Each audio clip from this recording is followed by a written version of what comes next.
bit of a mess today. I got 0 sleep last night, so I'm up way past my bedtime. Okay, let's see if I can clean this up.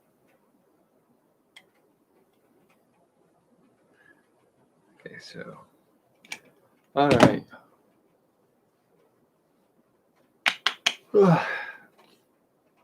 League of Extraordinary Gentlemen. It's humid as hell here today. It's like 85 degrees and raining humidity. It's gross. Not a huge fan of it right now.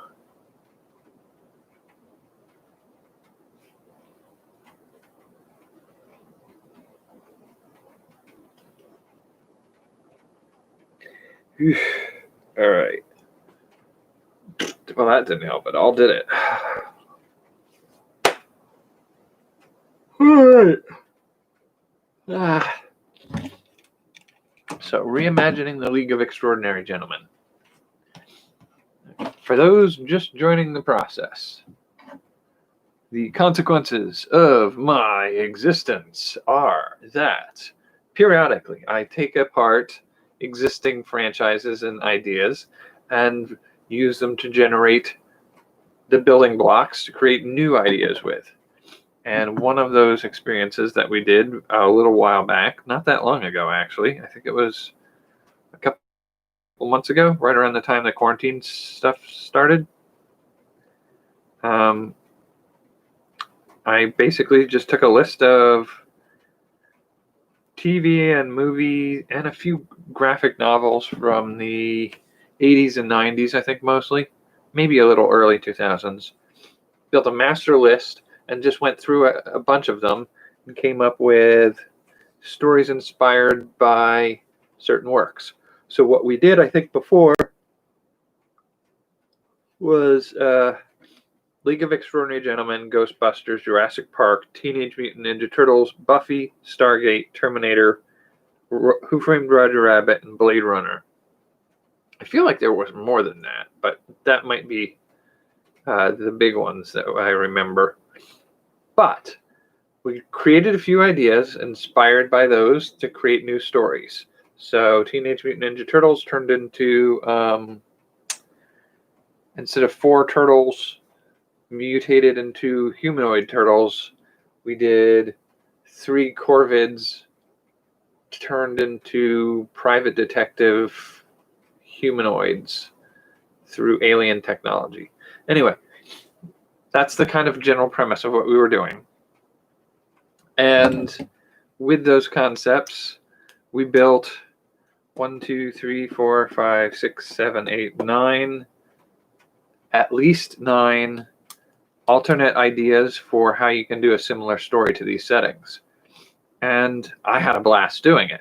I made the videos about them, and I kept notes on my computer about what we were doing. And within the last month, the hard drive on that particular laptop destroyed itself. So the file that I had built is lost. We do have the videos, but I am purposely not watching them because I operate under the premise that any 2 authors, any 2 creators, given the same building blocks, will create different stories. So, sort of doing a version of that idea, I am both author 1 and author 2. I have marginally forgotten some of the ideas that I came up with the first time, and so I'm giving myself the same building blocks to play with and seeing what kind of different stories arise from it. I vaguely recall what some of these ideas are on a few of them, and some of them I just don't remember at all. I have vaguely recalled, I don't remember what we did for Stargate. I have no idea, and I don't think I know what I did for Terminator or Blade Runner either. Or Roger Rabbit. What did we do for Roger Rabbit? Did we do... I can't remember. Anyway, so the idea of going forward with this is just to start over from scratch with them, and then it'll be fun to kind of go back and see what kind of differences we got from them. And The very first one I did the last time was League of Extraordinary Gentlemen. It is the 1, 2, 3, 4, probably the 4th or 5th. I think the 5th that we're doing this time. League of Extraordinary Gentlemen. The tricky thing, and I think I started this the other day, the tricky thing to do with this is I'm really drawn to the idea of doing a contemporary set of heroes. Because when I first started looking it up, like League of Extraordinary Gentlemen is sort of like the turn of the 1900s. So from 1800 to 1900, you get the Jules Verne, Bram Stoker, Mary Shelley kind of characters being the people who get abilities or things that are valuable to saving the world from the hard experiences of the pre-science fiction, I guess you would call it romance, scientific romance. It was the genre before science fiction, I guess, or something to that effect. And looking at that, we have characters like, the Invisible Man or whatnot, but we don't have quite that same sort of spirit of storytelling for 1900 into 2000.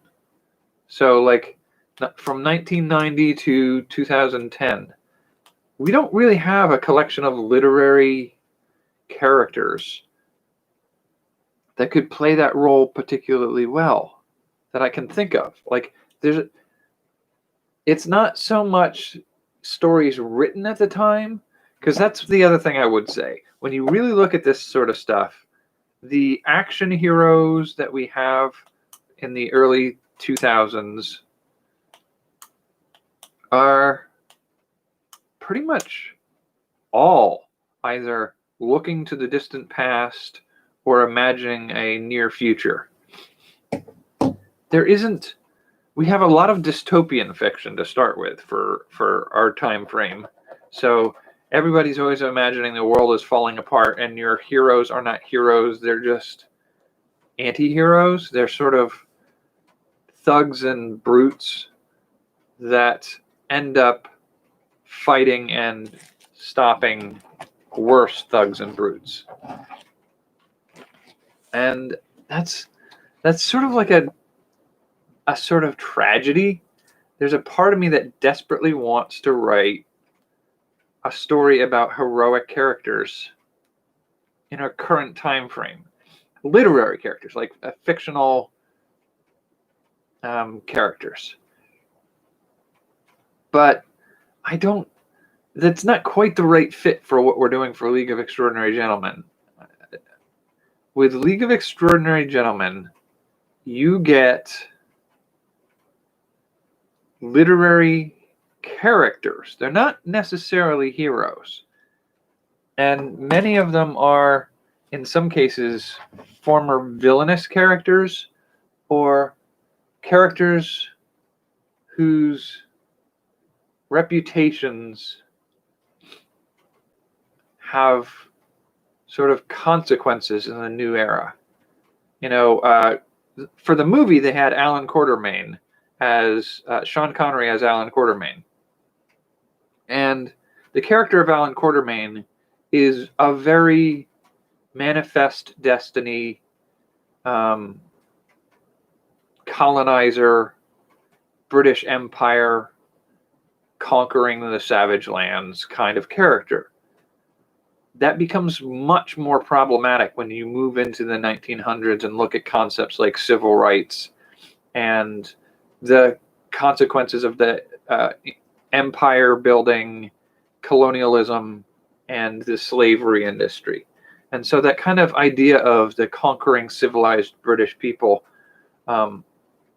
and the adventurer, the safari adventurer who goes into the wilds and hunts wild beasts, and there's a sort of a sour taste to that kind of imagining that we used to do that gave us characters like our Quartermain. And this idea that, he was seen as a great hero of his time, and then we see him as problematic, and we see the character as sort of regretting his legacy of what he's done to that world. And this is his last chance to really kind of repair some of the damage that he's done to the world. And you get that same kind of taste from Captain Nemo and the Nautilus. And you have the Jekyll and Hyde character. And that sort of, we don't have a lot of contemporary science fantasy, I guess is what I would call it. What would be the equivalent today? We're so hard focused on like hard sci-fi that we sort of miss that science fantasy element of like the current time frame. And because it's not something we look at or think about a lot, there aren't any sort of archetypal characters from that concept. So let's see.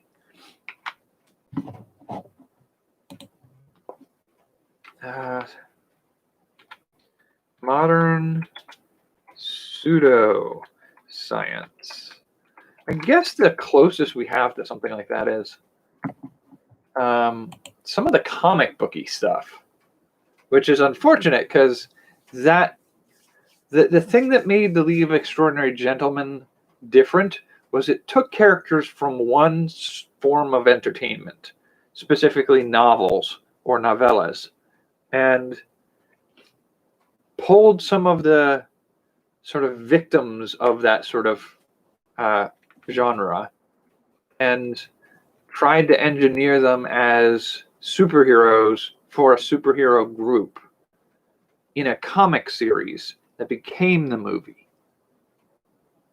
And that's all well and good, except for the closest thing we have to that right now is comic books and engineering those characters to become part of a, like, would you switch that over to become part of a literary genre? I don't know that works. That's one of the things I'm trying to figure out. Like, you could do movie characters being translated, but I mean that we have so much of our media is mixed already that it's you don't get a clean take like that. So I feel like there's not enough material to play with. Yeah, so looking at the pseudoscience concepts that are contemporary to our current world, they're all about like the ancient past or near science fiction future stuff. So ancient aliens, astrology, the belief that the full moon influences human behavior, modern flat Earth, moon landing conspiracy theories.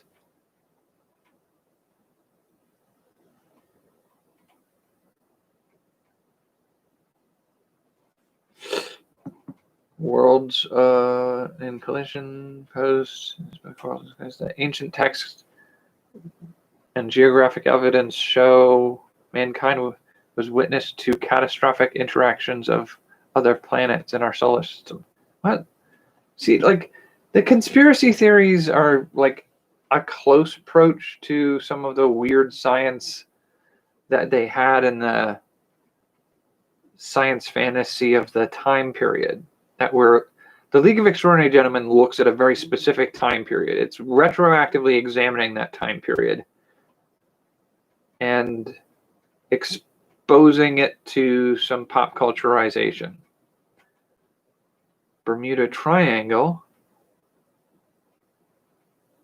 climate change denial, Hollow Earth,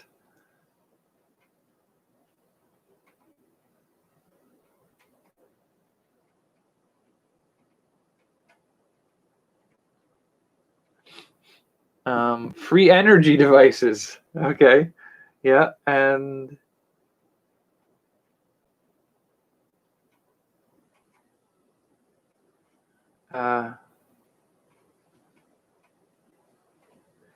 autodynamics proposed in the 1940s that claim the equation of the Lorentz transformation are incorrectly formulated to describe relativistic effects, which would invalidate Einstein's theory of special relativity and general relativity. The theory is discounted by that. Okay, so that's a weird thing that some people believe in. See, so much of this, it's so hard because there's not like a, you can't look at who would be the equivalent of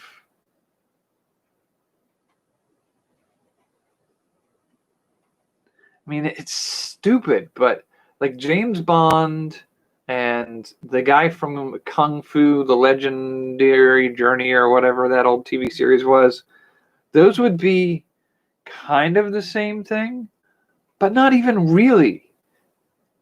Because when we take a look at the structure of League of Extraordinary Gentlemen, we start with the creators of League of Extraordinary Gentlemen are writers in the mid 1960s and 70s, I think.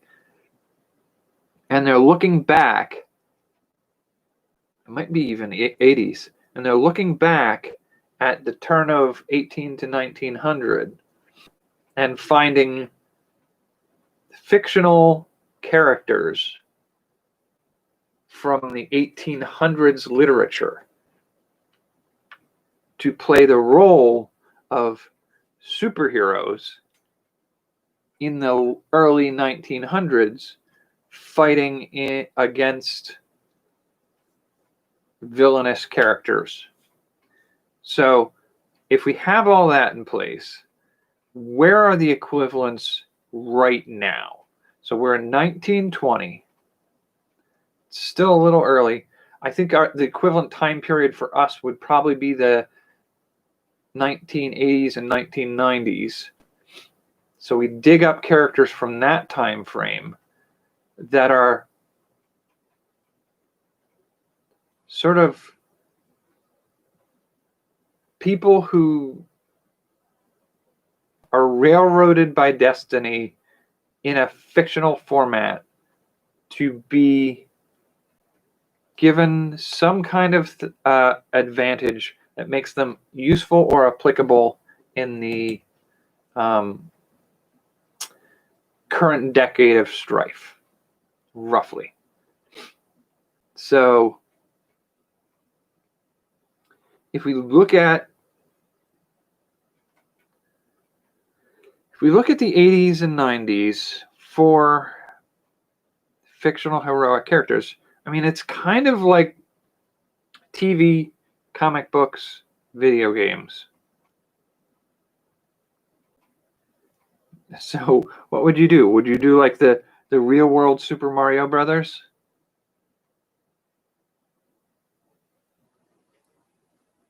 You know, that's not bad. That's not bad, actually. Like Super Mario Brothers.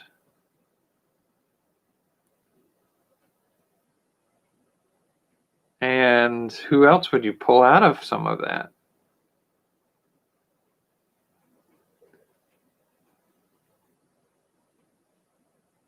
Oh, I don't know. Like, what you have to do is you have to take the approach of the games that we know like the video games and movie characters that we know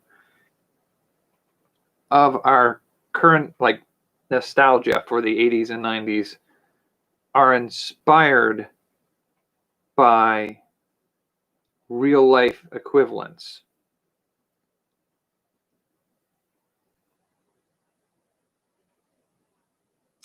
Okay, so let's have a look-see. That's not a bad direction to take with that.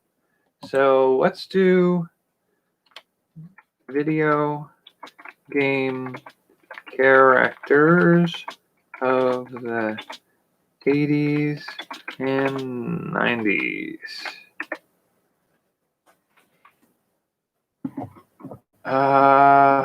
Mortal Kombat. That could be pretty gruesome.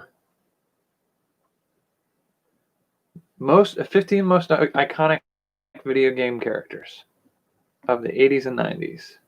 Pac-Man. That's not humanoid enough to be able to use. Mortal Kombat, maybe.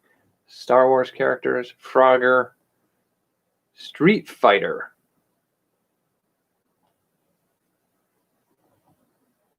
So the Mario Brothers and the Metroid. Final Fantasy Adventure. Kirby. Resident Evil. Ooh. That'd be really hard to do because that's really bent on the idea of a zombie apocalypse kind of idea. Contra, no. Castlevania. Sonic the Hedgehog, no.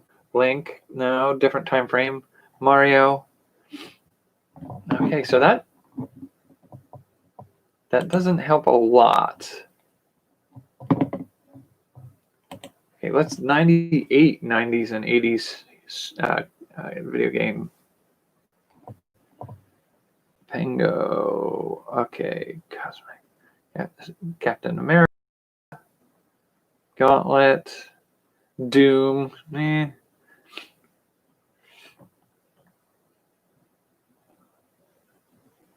Oh, get out of the way, Pinterest. Don't be a dork about it. Earthworm Jim. Okay, that would be funny as heck.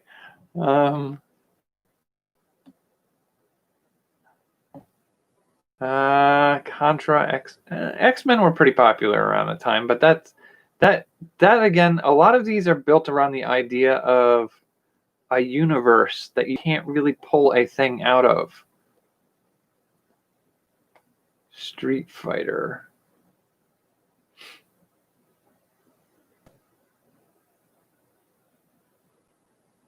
I mean, we could do some movies too. So we could do something like a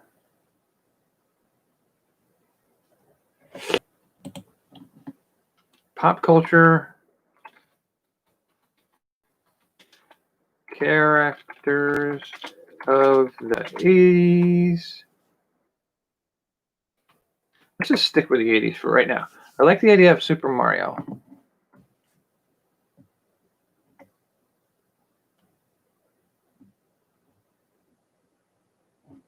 Best TV characters of 80s.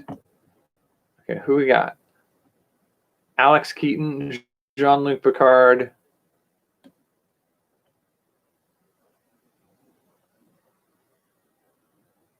Thomas Magnum. MacGyver. Now that would be interesting.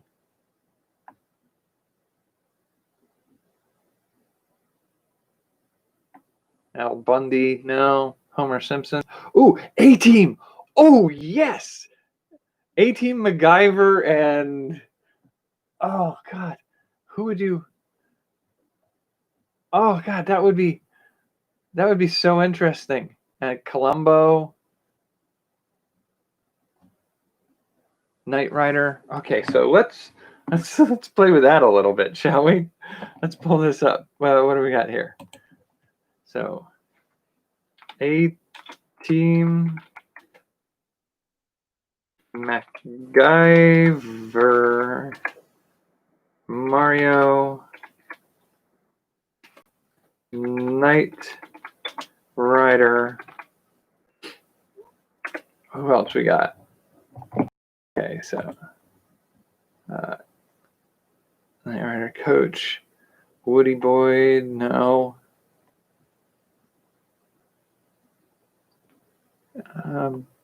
The Dukes of Hazzard, that might be a little problematic.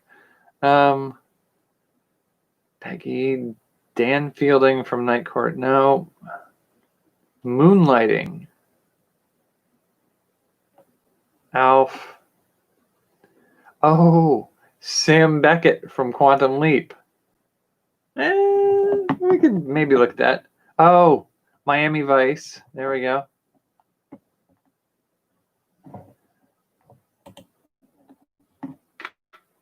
Quantum Leap, Miami Vice.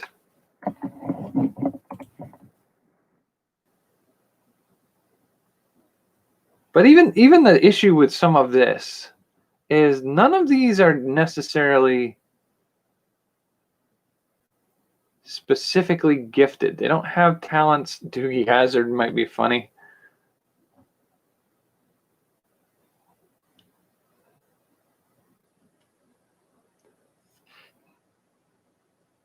Doogie Hazard.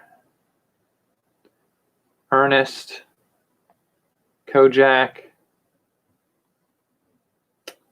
No, we don't have a lot to really work with.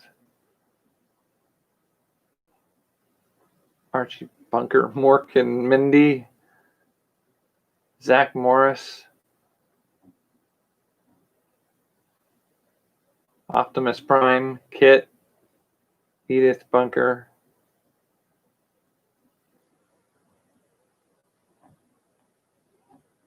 See, none of these offer like a unique talent that you can bring forward into the settings in some way.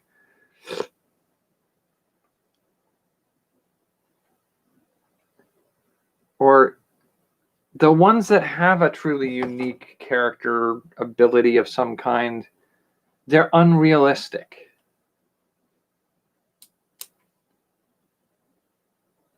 So, like, you can't have Metroid, which is just a giant power armor suit in the future fighting off an alien invasion. We had so much of our sort of like pop culture was science fiction or fantasy. So either looking forward or looking far enough back that it just doesn't make sense to try to pull a character from there because they're not contemporary characters. The characters for League of Extraordinary Gentlemen were characters that were people that lived within the lifetime of the time frame it took place in. So the 1930s, you're going to have these aging out action adventurers from the previous generation, kind of their last hurrah. The ones that come back and in the changing world fight against changes for the worse. And I don't feel like we have an equivalent. I don't feel like we contemporarily have a holdover of heroic characters from like a previous generation, 18 years. I mean, if you take a current generation, that would put you about 2000. So 18 years back. So anybody living in the last 18 years, we don't really have a set of heroic characters from the previous 18 years to that. So that would be pretty much 1980s and 90s. We don't have a sense of realistic, like Sonic the Hedgehog is not a realistic heroic character. And so we don't really have a sense of like who would be our heroes from that time frame. And when we do have them, they're almost always comic book characters that were started in the 60s, and they're already comic book characters. They're superheroes already. Heroes of the 80s. I mean, Kung Fury is a movie that came out. Ooh, there we go. That's not too bad. Action heroes of the 80s. But again, they don't have weird, unusual gifts. That's the big striking difference, I think. Like, the thing that made League of Extraordinary Gentlemen interesting was that the characters were extraordinary. They were distinctly different. There we go. Jack Burton from Big Trouble in Little China. That would be a character. And an Indiana Jones and a Texas Walker Texas Ranger. Frank Dukes from Bloodsport. Lethal Weapon. Rambo. John McClane. Indiana Jones.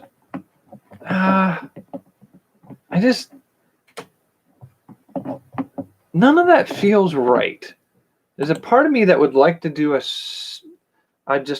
just redo everything in such a way that we start from the ground of because we're not going to find what we're looking for necessarily in contemporary time frames. There's a part of me that kind of wants to go, all right, well, League of Extraordinary Gentlemen was like half a century before. So they looked at 1880s and they pulled 1880s kind of heroic characters for the 1960s or 1950s kind of story. Or, well, I guess it took place in the 1930s. So 1880s to 1930s, written in the 1960s. I kind of want to see if we can flip that. So the time period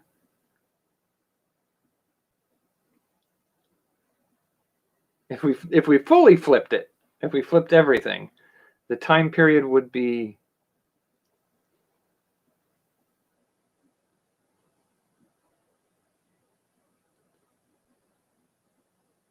about 10 to 20 years in the future. So we write right now something 10 to 20 years in the future about heroes from further into the future.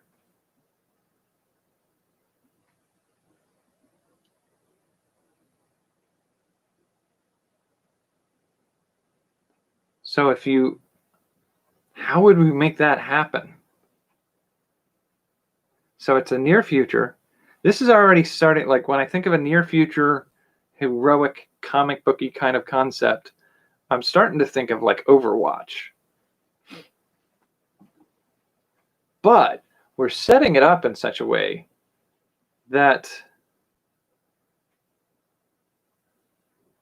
it happens in the near future, but the heroes come from further in the future. There's a time travel element.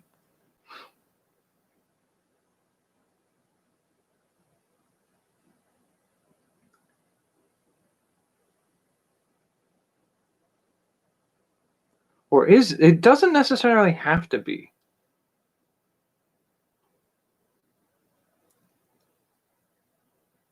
It can just be. Okay, so League of Extraordinary Gentlemen takes stories of people discovering or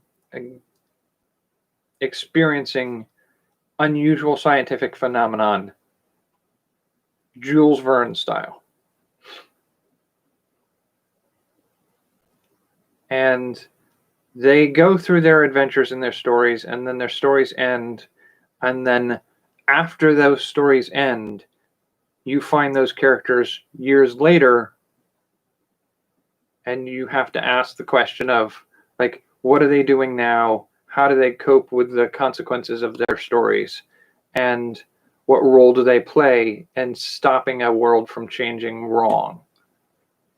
Nazis and how do they fight those things? How do they bring their talents to the fore to fight those? And I feel like if we did something like that, we would be looking at 10 to 20 years in the future. People whose...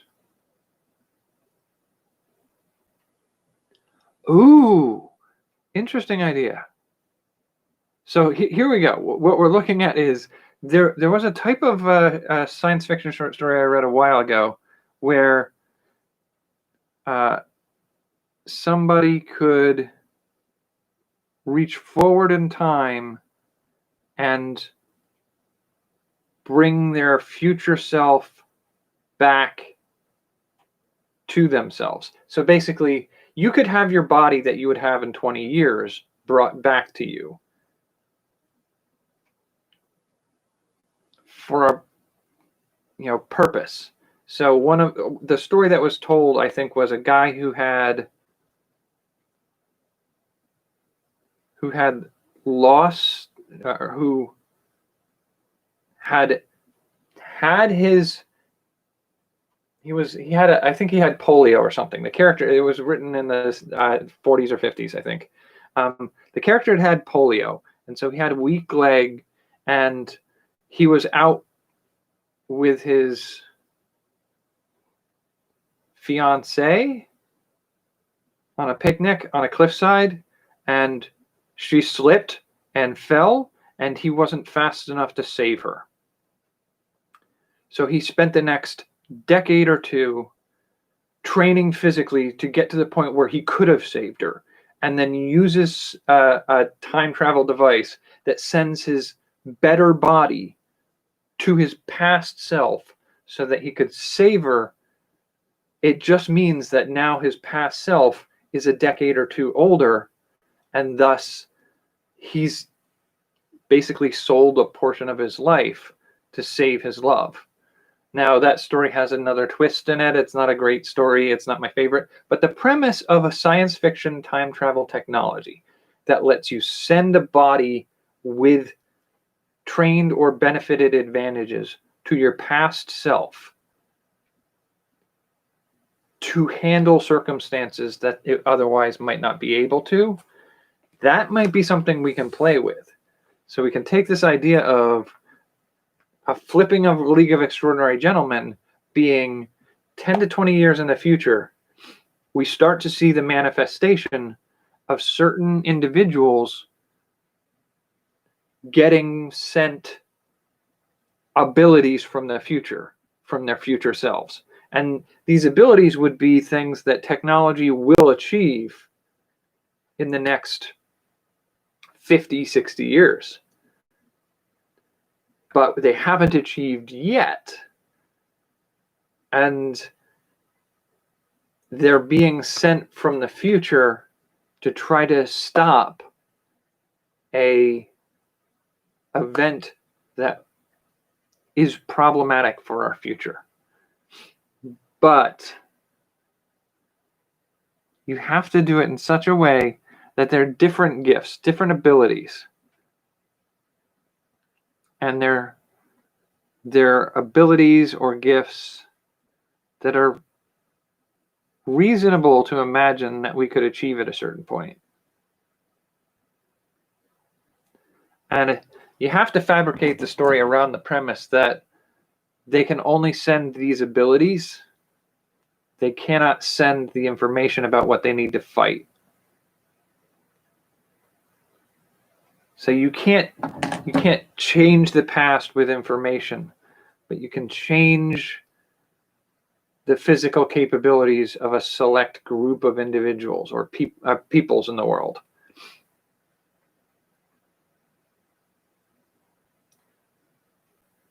And I think half the fun of maybe doing a story like this would be to do it in such a way that literally we have no clue why it's happening.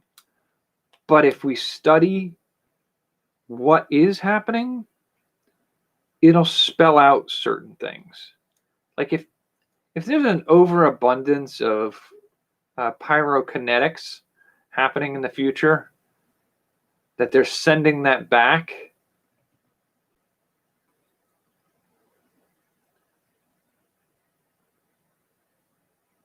then the ability to realize that something involving fire is needed to prevent an event in the future. But the trick with that is, how do you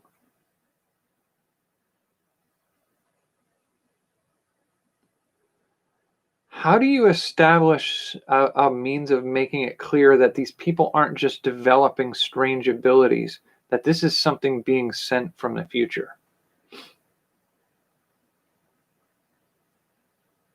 You have to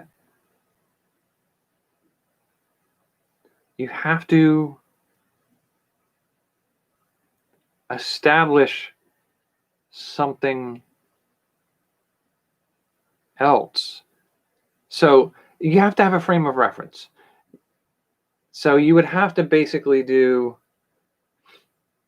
like the equivalent of sending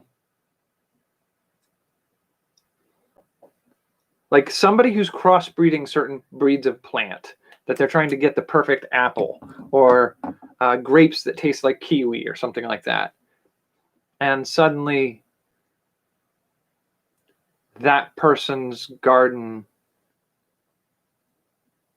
develops a species of those grapes that's 20 years away from being developed, but it develops it overnight on its own.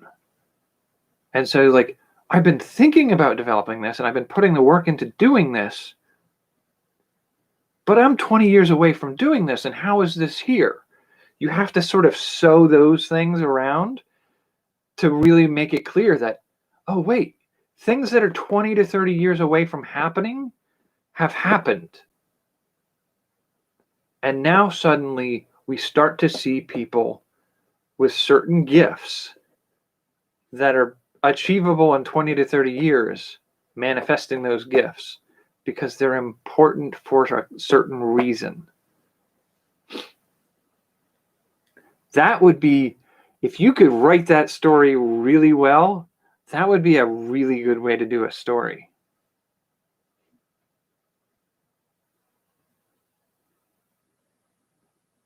That could be a really fun way to try to explore that concept. I think that's my new approach to doing the League of Extraordinary Gentlemen, guys. I think that's my new one. It sucks that I don't get to, dig up some of our action heroes of the 80s and make them a workable team, but it's just, we don't have the right kind of fiction for the last 40 years to pull off a decent league.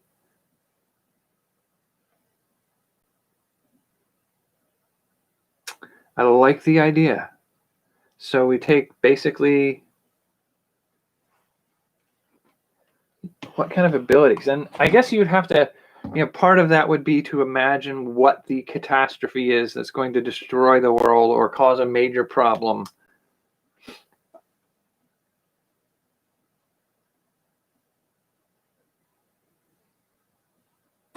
As I think about it, there's a certain element of this that is similar to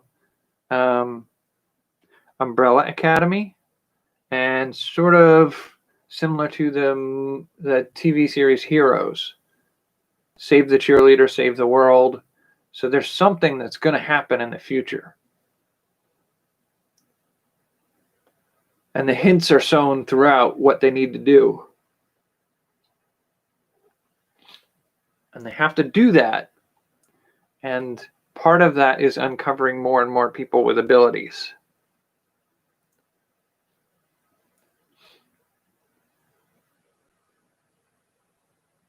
Dude, that could be so interesting. Part of that would be fabricating what the catastrophe is going to be. Fabricating the ideas that they have to set up those test scenarios to indicate what people need to be looking for and why. And then you have to set up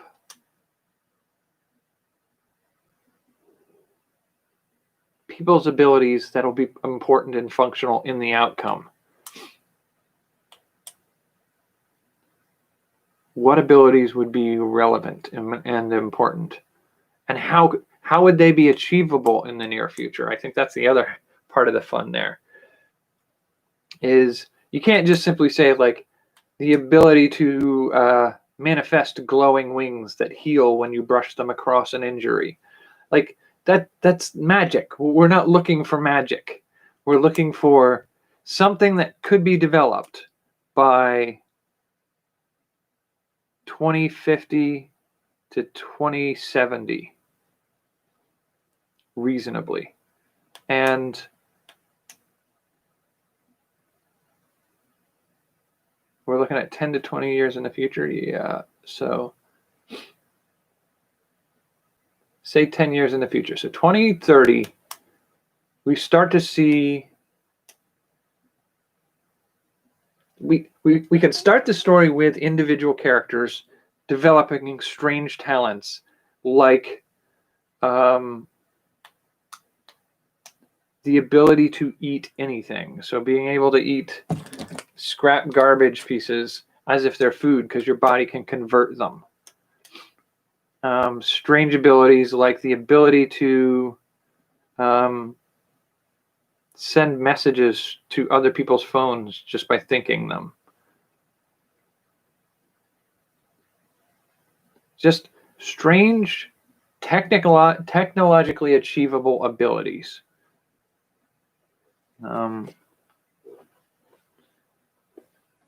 That could be achieved in the next 50 years. Next 50 years.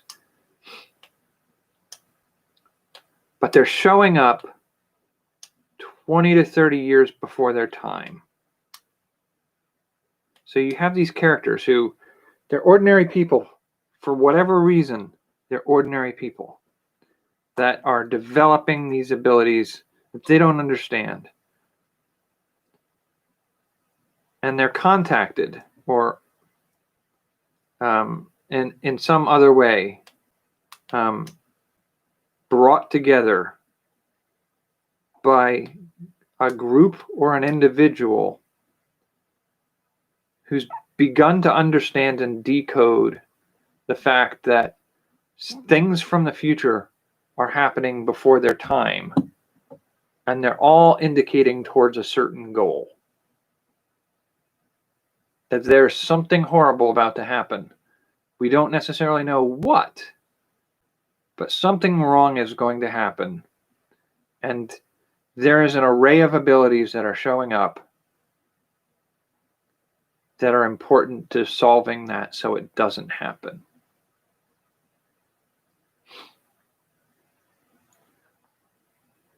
And at the same time, maybe it's not just a group that's brought together. It might be that the base idea of somebody with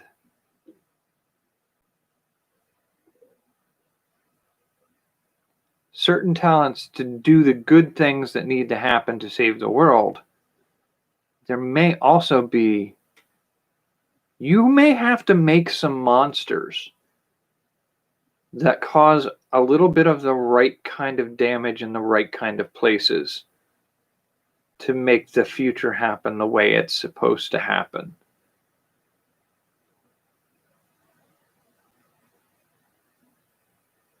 And we might also do somebody else trying to stop that from happening. So you can have Group A as heroic characters with special abilities brought together to try to save the world from something they don't know yet what, but it's going to happen. And in order to save the world from that, they have to bring their talents to bear to bring about a different future. But in the background, you have a few individuals who are sort of not great characters, but their being not good is advantageous to bringing about the good future. Meanwhile, a third group of individuals is absolutely hell-bent on trying to make sure that these two groups don't change the future.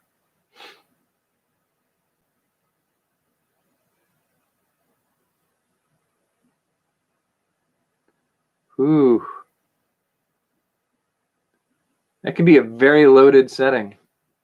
It's very complicated. I'm digging it. I think there's some quirks I have to work out there.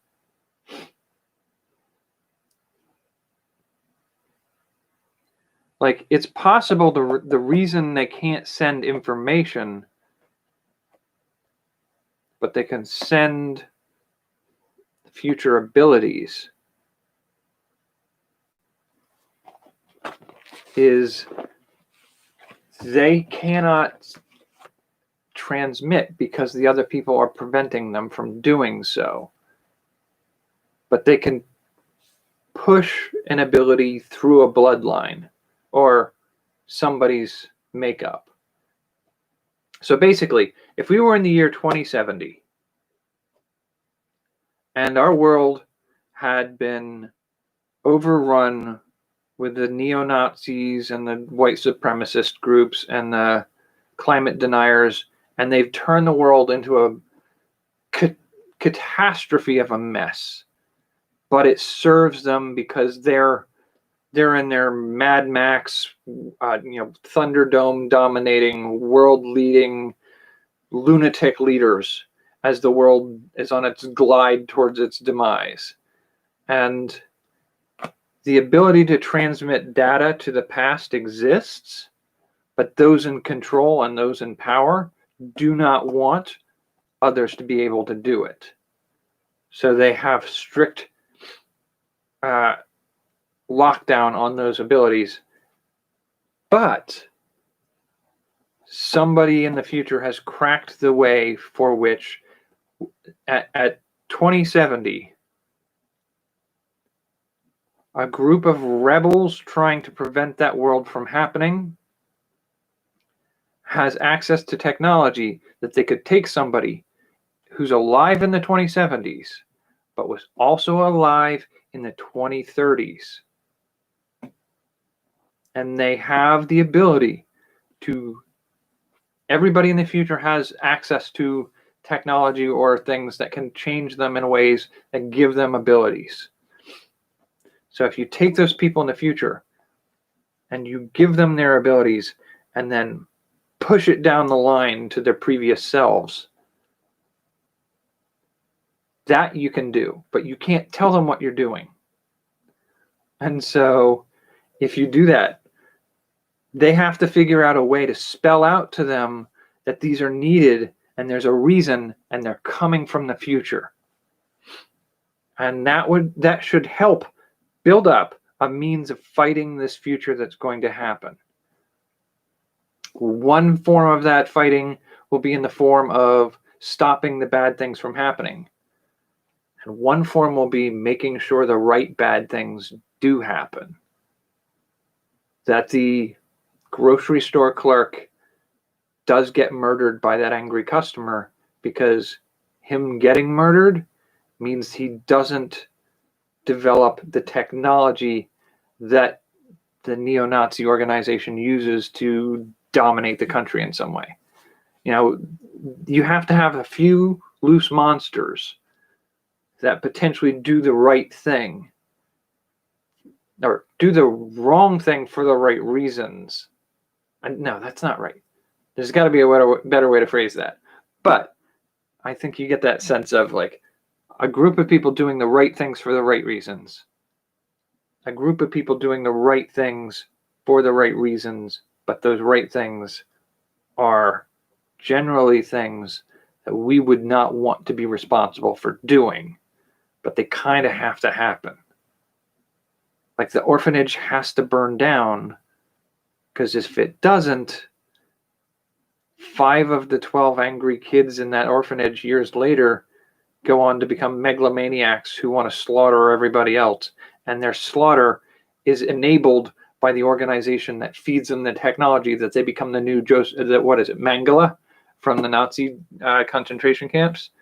Like, yeah, I mean, that becomes a little bit of a question of, do you kill Hitler as a baby or what? But that aside. And so you have the heroes, the monsters, but needed monsters. And then you have the essentially time cops, the people trying to save the future that is the bad future from being fixed. It could be very interesting. It could be very hard to write out appropriately. Doing a lot of the planning. This is a heavy planning kind of story. You have to plot it out hardcore. But I think we've cracked it. I think that's what we need for League of Extraordinary Gentlemen. So that leads Blade Runner, Terminator, Stargate, and Buffy the Vampire Slayer. Do you have any preferences where we go next? Because I think we'll probably play with that a little bit in the future. But I'm not sure what the future of doing these videos at certain times will be. I will keep you appraised. We seem to have locked in place a new tenant for the room next door. So I may have to do some schedule movements to make things work out right. And I may just see if I can... I don't know. I might see if I can get down to the makerspace and record there. I don't know if that's as practical as I want it to be. We'll play with it. We'll figure it out. I'm sure there's a way to make it work. Until tomorrow, I guess, at this point. It's been a pleasure, and I hope to see you tomorrow. Until then, take care and have a good night. So do we got the right keyboard this time? Yes. Take care and good night.